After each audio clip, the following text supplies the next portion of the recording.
Addressing to the ICC. Pumunta kayo dito at bibitayin ko dyan sa Akasya. Kasi ang kilala kong ICC is Immaculate Conception College. I'm addressing to the ICC. Pumunta kayo dito at bibitayin ko dyan sa Akasya. Loo nila. Ibang issue. Ako retired na. Ayaw ko nang gumulaw. Hindi na ako magpreparado magipag-away. Hindi naman ako takot. But ayaw ko na kasi tapos na ang panahon na binigay ng Diyos sa akin.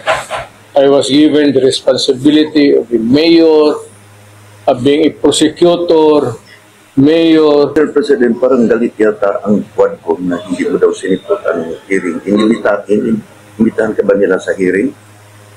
Bakit sila nagalitan doon man ako? Yung sa Congress. Sa Quadcom. Sa Quadcom. Sa Senate. Sa Quadcom na. Hindi sa Senate, yung sa Quadcom. Mga congressman. Kasi inimbitahan ka daw through Attorney Delgra. Galit sila? Galit sila kasi hindi ka daw sumipot. Hindi ka daw sumipot. Sinong galit sa akin? Yung nagsabi si Abante, saka yung si Dan Fernandez at saka si Ray. Sipain ko sila sabihin mo. Pera nila. Wala na akong pera eh. Pagpamasahe ako doon, I am living on my retirement pay. I never, kayo taga Davao kayo, lakin tayo, kababata tayo dito. Wala akong extra money na sa bangko na lahat sweldo ko yan, pati yung retirement ko. Sila pa ang galit ngayon. Buang. At sinabi pang ipakuntin ka daw.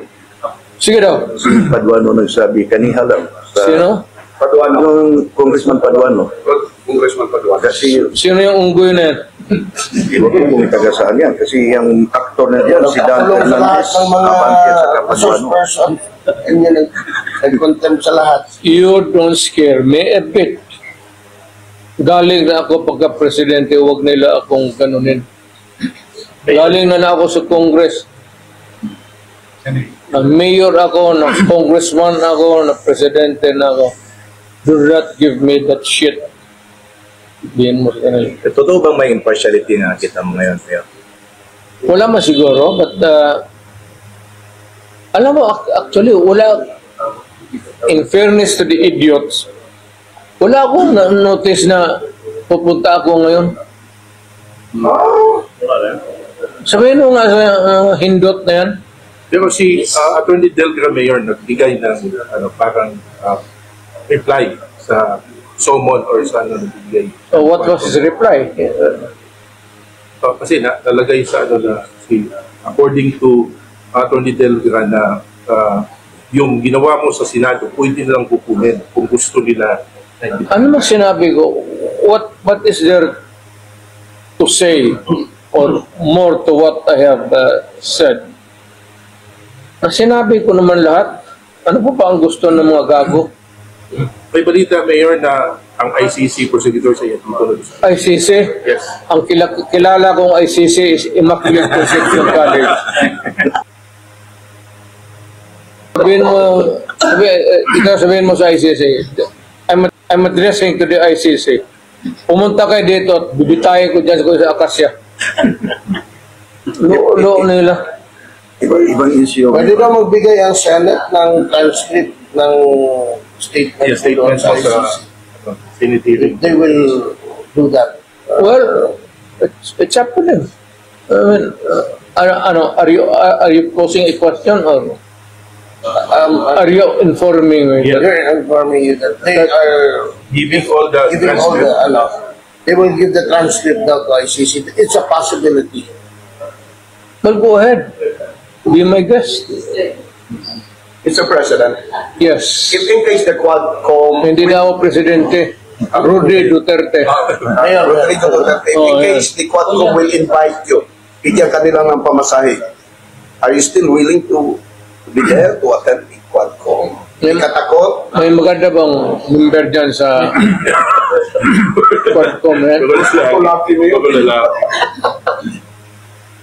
Mayor, alam mo ba na mayroong isang drug lord na tumaya sa Pilipinas, hindi mo napatay. Bumalik ngayon, tapos nag-file naman ng certificate of candidacy, tatakbo naman ng mayor. Yan si Mabilog sa Iloilo. Nasa listahan mo yan na drug lord eh. At saka si Kaya sumibat sa Amerika. Tama. Ngayon nagbalik. William. Si Mabilog. Nag-file na naman certificate of candidacy, tatakbo ng mayor sa pati si Kerwin Espinosa. Mga drug lords na ngayon. Yes. Yung mga drug lord sa panahon mo. Sige, kasi may panahon-panahon man walang drug lords. Ngayon, panahon ng drug lords. Totoo yun, panahon ngayon ng drug lord. Ako retired na. Ayaw ko nang gumulaw. Hindi na ako magpreparado magipag-away. Hindi naman ako takot. But ayaw ko na kasi tapos na ang panahon na binigay ng Diyos sa akin.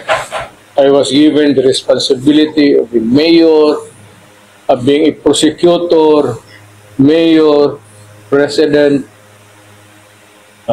Hindi, I cannot be the guardian of my people for all time. Pero bakit meron pang gustong bumalik ka? Ayaw ko na. Ayaw ko na rin pumatay.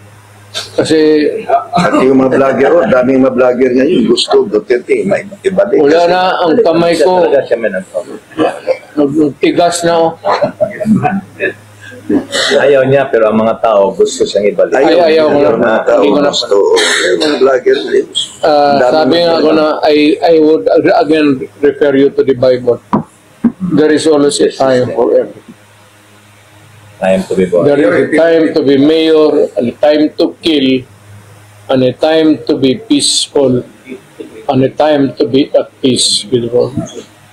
Huwag na nila akong gawin, just don't fuck with me. Kasi kung kalkalin pa ako nila sa ginagawa ko na trabaho ko, talagang babarilin kita, pero sabihin mo na hindi ko na trabaho eh. Huwag mo lang akong takot-takutin dyan, paing kita. Isa lang tanong Mayor, bakit kinahamon mo na sila? Pailan ninyo ako ng kaso. Bakit hindi kayo pinadala ng kaso? Bakit gusto nila doon lang sa hearing? Hanggang dyan lang. Eh, Hinamon mo naman na pailan nyo na ako ng kaso. Bakit hindi ka pinadala ng kaso? Inamin naman ang pinatay mo yan. ayaw ko sumabugok na yan. Mayor, if anyway, be invited by Trump administration to be one of the consultants for drugs, will you accept that? Ayaw ko na rin. Kasi matanda na ako. Maging hambugiro na kasi ako. Marami naman diyang ex-drug lord. Yan. Okay. Anyway, final question ko ngayon. The issues against you in both the Senate and in the House is always focus on extrajudicial killing and double death squad. This started during the time when Laila De Lima was still chairman of the Commission on Human Rights in 2009 to be exact. How come, despite the fact that about 20 years had elapsed, hanggang ngayon, wala silang ebidensya na pinakita sa korte o sa publiko. In the allegation that dito sa Davao, halimbawa, there were 2,000 extrajudicial killing victims nga which was buried in the Laod Quarry. How come up to this time, they have not produced a single piece of evidence?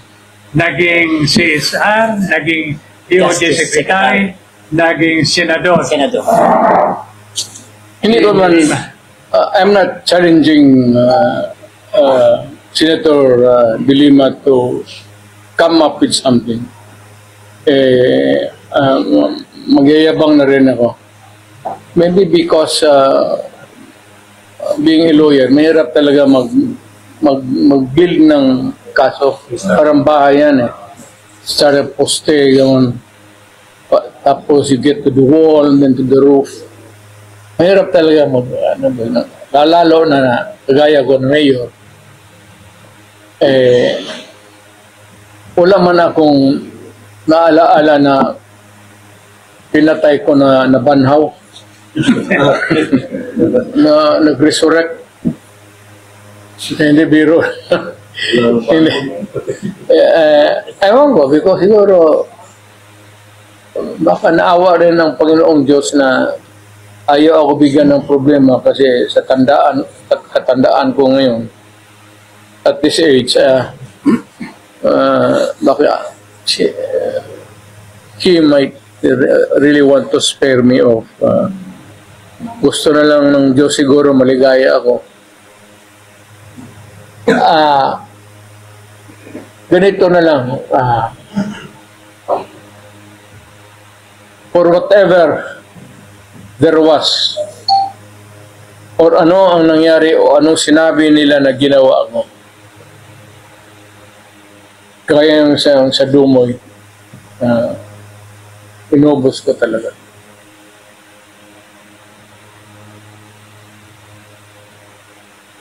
I did it because I had to do it for my country.